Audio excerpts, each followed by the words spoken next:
एक छोटी सी कहानी से मैं अपनी चर्चा शुरू करना चाहूंगा। एक राजमहल के द्वार पर बहुत भीड़ लगी हुई थी। भीड़ सुबह से लगनी शुरू हुई थी, दोपहर आ गई थी और भीड़ बढ़ती चली गई थी। जो भी उस द्वार पर आके रुका था वो रुका ही रह गया था। वहां कोई बड़ी अभूतपूर्व घटना घट गई थी और जिसको भी राजधानी में खबर लगी वो भागा हुआ महल की तरफ चला आ रहा था। सांझ भी आ गई, करीब करीब सारी राजधानी महल के द्वार पर इकट्ठी हो गई थी। लाखों लोग इकट्ठे थे। उस द्वार पर सुबह सुबह एक भिक्षु आया था और उस भिक्षु ने राजा से कहा था, मुझे कुछ भिक्षा मिल सकेगी? राजा ने कहा था, कोई कमी नहीं है, तुम जो चाहो मांग लो। उस भिखारी ने एक बड़ी अजीब शर्त रखी। उसने कहा कि मैं भिक्षा तभी लेता हूं जब मुझे ये आश्वासन मिल जाए, ये वचन मिल जाए कि मेरा पूरा भिक्षा पात्र भर दिया जाएगा। मैं अधूरा भिक्षा पात्र लेकर नहीं जाऊंगा। तो यदि ये वचन देते हो कि मेरा पूरा भिक्षा पात्र भर देंगे तो मैं भिक्षा लूं, अन्यथा मैं किसी और द्वार पे चला जाऊं। ऐसा शर्त वाला भिखारी कभी देखा नहीं गया था और ये शर्त कोई इतनी बड़ी भी न थी कि राजा के द्वार से उसे लौटना पड़े। राजा हंसा और उसने कहा, तुमने मुझे क्या समझ रखा है? क्या मैं तुम्हारे इस छोटे से भिक्षा पात्र को न भर सकूंगा? शायद तुम सोचते हो कि मैं धान्य में कुछ कम हूं और एक भिखारी का भिक्षा पात्र भी न भर सकूंगा। उसने अपने वजीरों को कहा कि जाओ और अन्न के दानों से नहीं बल्कि हीरे मोतियों से इसके भिक्षा पात्र को भर दो। उसने कहा, शर्त मुझे स्वीकार है। राजा हंसा था ये कहकर, लेकिन भिखारी भी हंसा और उसने कहा, एक बार फिर सोच ले, क्योंकि न मालूम कितने लोगों ने ये शर्त स्वीकार की और वो इसे पूरा नहीं कर पाए। राजा ने कहा, कैसे पागलपन की बातें करते हो? वजीर से कहा, समय मत खो, जाओ और उसके भिक्षा पात्र को बहुमूल्य पत्थरों से भर दो। वजीर बहुत से हीरे मोती लेकर आया। उस राजा के पास कोई कमी न थी हीरे मोतियों की, अकूत उसके खजाने थे और उस भिखारी के भिक्षा पात्र में डाले, लेकिन डालते ही भूल पता चल गई। भिक्षा पात्र में डाले गए मोती हीरे कहीं खो गए और पात्र खाली का खाली रहा। फिर और लाकर डाले गए, फिर और लाकर डाले गए और वे जो अकूत खजाने थे वे खाली होने लगे। सुबह की दोपहर आ गई, भिक्षा पात्र खाली का खाली रहा। राजा घबराया, कठिनाई खड़ी हो गई थी। वचन दिया था लेकिन न मालूम कैसा था ये भिक्षा पात्र। सांझ हो गई, राजा भी अड़ा हुआ था कि भर देगा उसे, लेकिन राजा भी छोटा पड़ गया। भिक्षा पात्र बहुत बड़ा था, वो नहीं भरा और सांझ आखिर राजा को उस भिक्षु के पैरों पर गिर जाना पड़ा और माफी मांग लेनी पड़ी। उसने कहा, मुझे माफ कर दें, भूल हो गई। लेकिन मैं ये पूछना चाहता हूं और ये उत्तर मिल जाएगा तो मैं समझूंगा कि मैं माफ कर दिया गया। ये भिक्षा पात्र क्या है? ये कोई जादू है? ये क्या है रहस्य? ये क्या है मिस्ट्री? छोटा सा पात्र है और भरता नहीं है और मेरे खजाने खाली हो गए। उस भिक्षु ने जो कहा, उसने कहा, न तो कोई जादू है और न कोई रहस्य है। मैं एक मरघट से निकलता था, एक आदमी की खोपड़ी पड़ी मिल गई, उससे ही मैंने ये भिक्षा पात्र बना लिया और मैं खुद ही हैरान हो गया, ये भरता नहीं है। सच्ची बात यह है, आदमी की खोपड़ी कभी भी भरी नहीं है। उस राजमहल के द्वार पर यह जो घटना घटी थी, कोई रहस्य नहीं है इसमें, कोई मिस्ट्री नहीं है। हम सब जानते हैं कि हमारी खोपड़ी भरती नहीं है। मनुष्य का मन कुछ ऐसा बना है कि भरता नहीं। और मनुष्य को मन के भरने की जो दौड़ है वही संसार है। और इस सत्य को जान लेना कि मनुष्य का मन भरता नहीं, धर्म की शुरुआत है, धर्म का प्रारंभ है। धर्म से मेरा कोई संबंध हिंदू और मुसलमान और ईसाई और जैन से नहीं है। ये धर्म है भी नहीं। अगर ये धर्म होते तो दुनिया धार्मिक हो गई होती। कोई हिंदू है, कोई मुसलमान है, कोई जैन है, और इस होने की वजह से ही वो धार्मिक नहीं है। धार्मिक होना कुछ बात ही और है। धार्मिक होना एक आंतरिक क्रांति है, एक रेवोल्यूशन है जो चित्त में घटित हो जाती है। उसका कोई एफिलिएशन से, कोई ऑर्गेनाइजेशन से, कोई संगठन, किसी मंदिर और चर्च से कोई वास्ता नहीं है। धर्म का संबंध है मनुष्य के मन से। अगर कोई मंदिर है तो मनुष्य का मन है, और अगर कहीं कोई सत्य और परमात्मा है तो वहीं खोजा जाना है। जो किन्हीं और मंदिरों में खोजते हैं वे भटक जाते हैं, क्योंकि वे सब मंदिर बाहर होंगे, और बाहर के मंदिर और बाहर के मकानों में कोई फर्क नहीं। भीतर है कोई, और वो भीतर जो मंदिर है उसकी खोज उसी दिन शुरू होती है जिस दिन ये भ्रम टूट जाता है कि इस मन को भरने की दौड़ व्यर्थ है। ये दिखाई पड़ जाता है। जब तक हम इस मन को भरने की दौड़ में होते हैं तब तक न समय होता, न फुर्सत होती कि हम उसे खोजें जो भीतर है। क्योंकि मन की इस दौड़ को भरने के लिए हमें बाहर दौड़ना पड़ता है। भीतर जाने का अवकाश नहीं मिलता, समय नहीं मिलता, सुविधा नहीं मिलती। मन को भरना है तो बाहर दौड़ना पड़ता है, और परमात्मा को जानना है तो भीतर। जो बाहर दौड़ रहा है वो भीतर नहीं देख पाए, इसमें कोई आश्चर्य नहीं। हम सब बाहर दौड़ रहे हैं, और हम सबका आज तक का भी अनुभव वही है जो उस राजमहल पे उस राजा को हुआ था। हम में से कौन कितना भर गया है? और क्या ये सीधा सा तर्क और सीधा सा अनुमान नहीं कि आज तक हम दौड़े हैं और भरे नहीं, तो कल भी हम दौड़ेंगे तो भर कैसे जाएंगे? आज तक हम सब दौड़े हैं और खाली हैं, लेकिन कल की आशा दौड़ाए चली जाती है कि कल भर जाएं शायद, और दौड़ें, कल शायद वो फुलफिलमेंट मिल जाए, वो पूर्णता मिल जाए जिसकी तलाश और खोज है। लेकिन जो दौड़ता है बाहर वो उसे कभी ना पा सकेगा।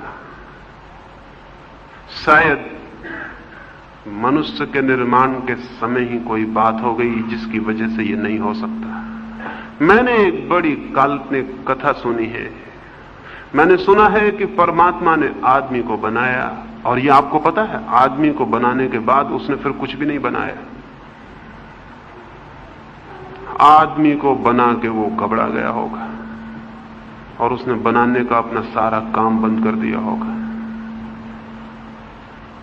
और आदमी से शायद वो डर गया होगा। उसकी आशा न थी कि ऐसा आदमी बन जाएगा,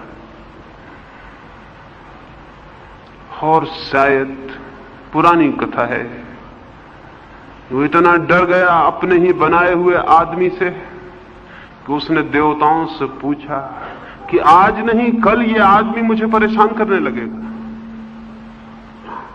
मुझे कोई छिपने की जगह बता दो जहां मैं छिप जाऊं और ये आदमी मुझे न खोज सके। तो अलग अलग सुझाव आए, बड़े प्रस्ताव आए। किसी ने कहा दूर हिमालय में पहाड़ों में छिप जाओ। परमात्मा हंसा और उसने कहा जो आदमी है हिमालय इसके लिए बहुत दूर नहीं है, ये वहां पहुंच जाएगा। किसी ने कहा चांद तारों में छिप जाओ। परमात्मा ने कहा थोड़ी बहुत देर छिपे रह सकते, लेकिन यह आदमी जैसा मैंने बना लिया है ये वहां पहुंच ही जाएगा। फिर किसी ने उससे कहा फिर एक ही रास्ता है, इसी आदमी के भीतर छिप जाओ। परमात्मा राजी हो गया। ये सुझाव उचित और बड़ी समझदारी का था। क्योंकि आदमी और सब जगह ढूंढेगा, शायद ही उसे ख्याल आए कि उसके भीतर भी ढूंढने को कुछ है। कहानी तो काल्पनिक है, लेकिन बात बड़ी सच है। आदमी ढूंढता है बाहर, और जिसे पाना है वो है उसके भीतर। इसलिए जितनी खोज बढ़ती है उतना ही खोता चला जाता है। उल्टा ही होता है, खोज होती है ज्यादा और पाता है कि खो गया हूं। सिकंदर हिंदुस्तान की तरफ आता था। रास्ते में उसे एक फकीर मिला, डायोजनीस। बड़ी खबर थी उस फकीर की, बड़ा अनूठा वो आदमी था। एक छोर पर सिकंदर था तो दूसरे छोर पर वो था।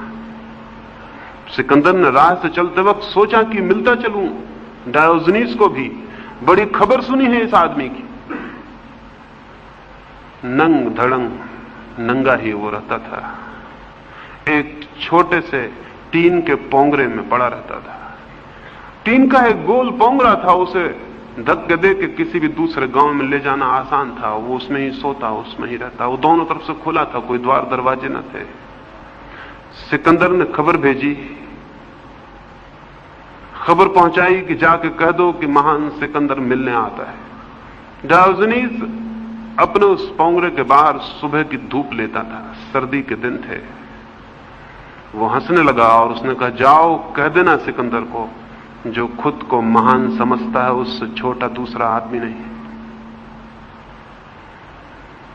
वे सिपाही बोले, बड़ी भूल की बात कह रहे हो।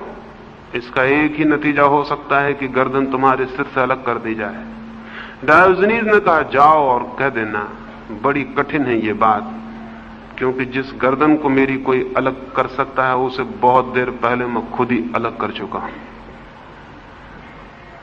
कह दो सिकंदर से, बहुत मुश्किल है ये बात, तलवार काम नहीं कर सकेगी, क्योंकि जिस शरीर को वो समाप्त करेगा मैं जान चुका हूं कि वो मैं नहीं। खबर ये सिकंदर को कर दी गई होगी। सिकंदर आया और उसने डायोजनीस से कहा, बहुत खुश हूं तुम्हारी बातों से, तुम्हारी हिम्मत और साहस से। तुम अकेले आदमी हो जिसने सिकंदर को जवाब दिया है, इससे मैं खुश हूं। डायोजनीस ने कहा, लेकिन मैं बहुत दुखी हूं। तुम्हें देखकर मेरे मन में बड़ी दया आती, बहुत दुख होता। तुम पागल हो। सिकंदर ने पूछा, क्या है मेरा पागलपन? डायोजनीस ने कहा, महीनों से देखता हूं फौजें चली जा रही हैं, क्या इरादे हैं, क्या करना चाहते हो? इतने हथियार, इतने घोड़े, इतने सैनिक, ये क्या हो रहा है? कहां जा रहे हो? ये तोपें कहां जा रही? सिकंदर ने कहा, मेरा इरादा है एशिया माइनर को जीतने का। डायोजनीस ने पूछा, और उसके बाद? सिकंदर ने कहा, उसके बाद हिंदुस्तान। और डायोजनीस ने पूछा, उसके बाद? सिकंदर ने कहा, पूरी दुनिया। और डायोजनीस ने पूछा, उसके बाद? सिकंदर ने कहा, फिर मैं विश्राम करूंगा, आनंद से विश्राम करूंगा। डायोजनीस बोला, बड़े पागल हो, इसलिए मैंने कहा मैं अभी विश्राम कर रहा हूं, आ जाओ और विश्राम करो, इतनी दौड़ की क्या जरूरत है? अगर अंत में विश्राम ही करना है तो इतनी दौड़ की क्या जरूरत है? और अगर अंत में अपने पर ही लौटना है तो इतनी सारी दुनिया के भ्रमण करने की क्या जरूरत है? कहते हो आखिर में अपने पर लौट आऊंगा, अपने घर और विश्राम करूंगा, तो इतनी दौड़, नाहक समय खो रहे हो। इतनी देर और विश्राम कर ले सकते हो। और फिर मेरे झोपड़े में 2 किला काफी जगह है, आ जाओ, जैसा मैं विश्राम कर रहा हूं तुम भी करो। सिकंदर ने कहा कि बात तो तुम्हारी ठीक मालूम पड़ती है, लेकिन मैं अब आधी यात्रा पर निकल आया, अब बीच से लौटना उचित नहीं। डायोजनीस बोला, तुम्हें पता है आज तक किसी आदमी की यात्रा पूरी नहीं हुई, हर आदमी को बीच यात्रा से लौट जाना पड़ता है। और तुम भी बीच यात्रा से लौट जाओगे, स्मरण रखना, वो क्षण नहीं आएगा जब तुम विश्राम कर सको, क्योंकि वो चित्त तुम्हारा नहीं है जो विश्राम और आनंद को जान ले। और तुम बीच में ही टूट जाओगे, समाप्त हो जाओगे। यात्रा तो नहीं होगी पूरी, तुम पूरे हो जाओगे। और यही हुआ। सिकंदर भारत से वापस लौटते वक्त घर तक नहीं पहुंच पाया, बीच में समाप्त हो गए। फिर तो बड़ी अजीब एक और घटना घटी, और वो ये कि जिस दिन सिकंदर की मृत्यु हुई, संयोग की बात उसी दिन डायोजनीस की भी मृत्यु हुई। और सारे यूनान में एक कहानी प्रचलित हो गई कि मरने के बाद दोनों बैतरणी पर मिल गए स्वर्ग में। जब वो बैतरणी पार करते थे, नदी पार करते थे स्वर्ग के प्रवेश के लिए, तो वहां उनका मिलना हो गया। वो एक ही दिन मरे थे, सिकंदर थोड़ी देर पहले मरा था और डायोजनीस थोड़ी देर बाद। सिकंदर आगे था, डायोजनीस पीछे था। पैरों की आवाज सुन के और किसी के हंसने की आवाज सुन के सिकंदर को ख्याल आया, यह हंसी तो पहचानी हुई मालूम पड़ती। लौट के उसने देखा, हैरान होगा, वही फकीर था। और तब सिकंदर बहुत डर आया। उसकी कल्पना न थी कि इस आदमी से फिर मिलना हो जाएगा। उसकी घोषणा सच साबित हुई थी, यात्रा अधूरी समाप्त हो गई थी। और सिकंदर ने दुनिया तो जीत ली थी, लेकिन विश्राम नहीं कर पाया था। शायद डायोजनीस इसलिए हंस रहा था, लेकिन अपनी झेप और अपनी हीनता मिटाने को सिकंदर ने जोर से खुद भी हंसा और चिल्ला के कहा कि बड़ी खुशी की बात है डायोजनीस, हम दोनों का फिर मिलना हो गया। एक बादशाह का एक फकीर से फिर से मिलना हो गया। डायोजनीस और जोर से हंसने लगा और उसने कहा, तुम ठीक ही कहते हो, एक बादशाह का एक फकीर से मिलना, लेकिन थोड़ी भूल करते हो कि कौन बादशाह है कौन फकीर है। बादशाह पीछे है और फकीर आगे है। मैं सब कुछ पाके लौट रहा हूं, तुम सब कुछ खो के लौट रहे हो, फिर कौन है बादशाह इसमें? एक ऐसी संपदा है मनुष्य के भीतर कि उसे पाए बिना न कभी कोई पूर्णता न कोई आनंद को उपलब्ध होता है। एक ऐसा सत्य है मनुष्य के भीतर, एक ऐसा राज्य, एक ऐसा साम्राज्य, एक ऐसा सौंदर्य, एक ऐसा आनंद और आलोक कि उसे पाए बिना हर आदमी दरिद्र है, दीनहीन है, दुखी और पीड़ित है। फिर चाहे वो बाहर की दुनिया में कुछ भी पाले, अगर भीतर के जगत में उसने कुछ नहीं पाया तो उसकी सारी संपदा का मूल्य 2 कौड़ी से ज्यादा नहीं। और वो संपत्ति केवल प्रतीत होती है कि है, क्योंकि जो संपत्ति छिन सकती है वो संपत्ति नहीं है, केवल विपत्ति है। और जो संपत्ति नहीं छीनी जा सकती वही संपत्ति है। क्या कोई ऐसी संपत्ति है मनुष्य के भीतर? क्या कोई ऐसा सत्य है? क्या कोई ऐसा लोक है मनुष्य की चेतना में जहां वो दुख और पीड़ा के पार हो जाए, अंधकार और अज्ञान के बाहर, जान सके मृत्यु के अतीत, जान सके उसे जो अनंत है और असीम है? मनुष्य के भीतर है, सबके भीतर है, लेकिन होना काफी नहीं है, उस पर आंख पड़नी चाहिए, उसका दर्शन होना चाहिए। अगर मेरे घर में खजाने भी गड़े हों और मुझे पता ना हो तो मैं भिखारी की तरह भटकूंगा, रोऊंगा, गिड़गिड़ाऊंगा, दूसरों के द्वारों पर भीख मांगूंगा। मेरे घर में गड़े हुए खजाने किसी अर्थ के ना होंगे। वे अर्थवान हो सकते हैं तभी जब मैं उन्हें जान लूं, पहचान लूं। एक बहुत बड़े महानगर में एक भिक्षु मर गया था। वो जिस जमीन पर 30 वर्षों से भीख मांगता रहा बैठकर, जहां उसने अपने गंदे चीथड़े फैला रखे थे और 30 वर्षों की गंदगी फैला रखी थी, वो मर गया तो पड़ोस के लोगों ने उसकी लाश को तो फेंकवा दिया। और चूंकि उस भिखारी ने 30 वर्षों तक गंदगी की थी उस जमीन पर, उन्होंने सोचा ऐसे थोड़ा खोद के इसकी जमीन साफ करवाते। वे हैरान रह गए, जहां उन्होंने खोदा वहां खजाने गड़े थे। और वो भिखारी उन्हीं के ऊपर बैठकर जीवन भर भिक्षा का पात्र फैलाए बैठा रहा और भीख मांगता रहा था। क्या अर्थ था उस खजाने का जो नीचे गड़ा था? कोई भी नहीं, वो न होने के बराबर था। वो भिखारी और हम में बहुत भेद नहीं। जिस जमीन पर हम खड़े हैं वहीं बहुत कुछ गड़ा है, जहां हम हैं वहां बहुत कुछ है। ऐसे खजाने हैं जिन्हें पाके आदमी परम आनंद को उपलब्ध हो जाता है। ऐसा सौंदर्य है, ऐसा सत्य है, ऐसा संगीत है कि जिसे डूबकर जीवन का अर्थ उपलब्ध हो जाता है। लेकिन उस तरफ आंख उठनी चाहिए, उस